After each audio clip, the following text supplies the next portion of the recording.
This is GARIS, Masculist, MGTOW flyers.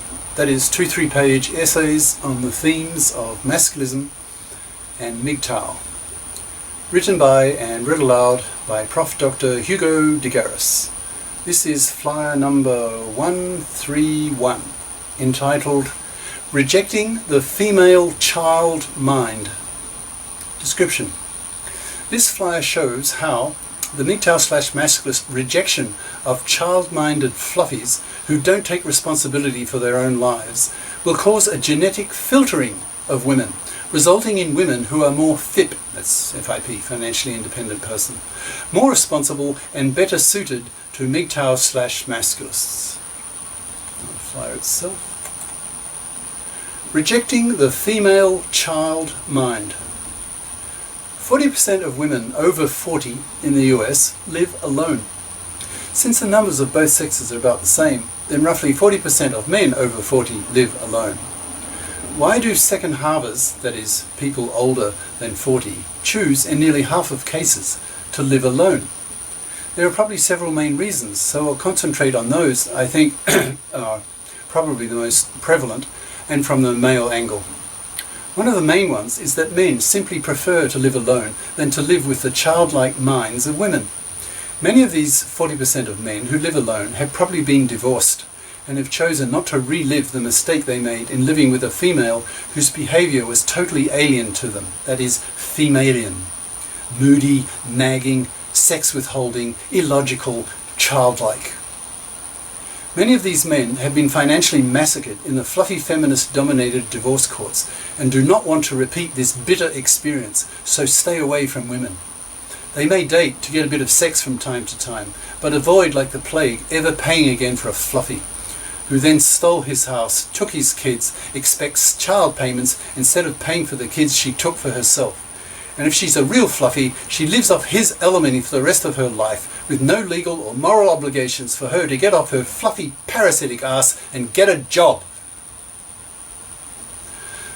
These former manslaves have learned a bitter lesson and pass it down to their sons. Quote, "Son, look what happened to me. Don't marry. Don't have kids. If you're married, you have a 1 in 4 chance of being financially massacred by your fluffy ex-wife. Have relationships only with fit women. Fluffies are vermin to be wiped out. If you're going to date, date only fit women. At least they pull their weight financially. But women are women with childlike minds and will drive you crazy if you don't keep them at a manageable distance." End quote. Quote, "Son, women have child minds. They evolve to be baby growers and child raisers, so you don't need a male adult mind to do that. Women don't need to understand the threatening realities of the hunt because they're always looking after children. They don't need male adult minds to do that, and in fact if they did, that would make them worse childminders because they would soon get bored by the babblings of small ankle-biting children, the way men do. Men like kids, but in small doses, not all day, every day, the way women are evolved to like. Women are happiest when they're looking after a bunch of their own kids. That's what they evolved for." End quote. Quote, "Women are not adult, not like men. They behave like children by not taking responsibility for their own lives, always putting the blame for their situation on others, preferably men. Look at the feminists. They put the blame for everything on men and never on themselves. It would be refreshing, for example, to hear a feminist say that women are less valued in society because their contribution is less, that the genii are males, and so it's the males who invent everything, create everything, build everything." Quote, "You'll never hear a feminist, or even any woman, make such a statement, because they are not responsible adults. They have child minds and behave like children, not owning up to their own inferiorities. So keep these femalians at a distance. Fuck them, sure, but don't live with them. They'll only nag you to death, treating you as a cash machine all the time, and not respecting you for who you are. They will only see you as some exploitable resource, and if they can't extract anything from you, you'll be seen by them as useless, worthless. That's the way women are." Quote, "So my advice to you, son, is to live in your own apartment and date only a fit woman who has her own apartment. The masculists call it tway-tweffing, 2A, 2F. equals 2 apartments, 2 fips.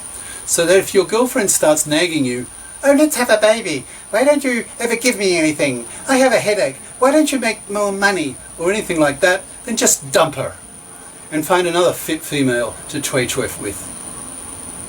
The great advantage of the great advantage of tway-twiffing is that you get to dictate your terms.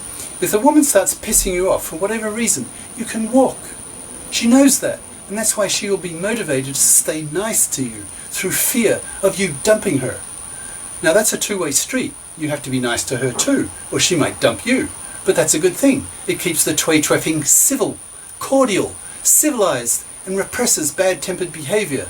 That's good.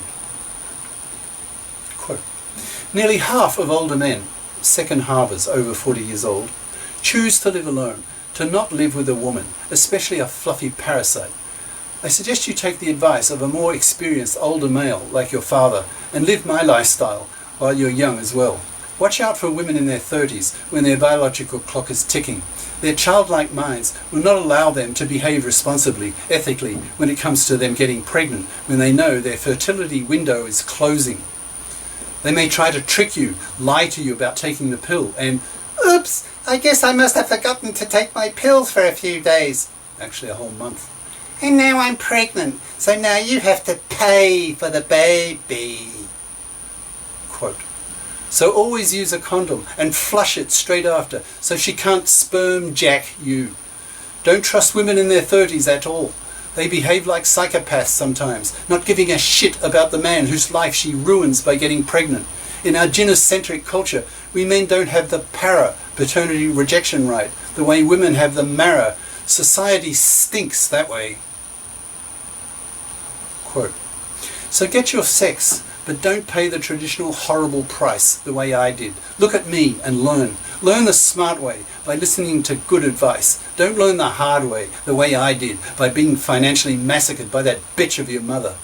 You're her kid, so of course she cares about you, but other than herself, for no one else, certainly not for men. She doesn't give a shit about men, otherwise she would not have financially massacred me, that fluffy, parasitic, immoral bitch. So, reject the female child mind, force them to rot on the shelf, and even wipe out the whole population if necessary, until those bastards, the gender politicians, who gave the fluffy feminists carte blanche in the divorce courts to do whatever they want with their ex-husbands, are forced to menfare the gender laws, or the whole population gets wiped out.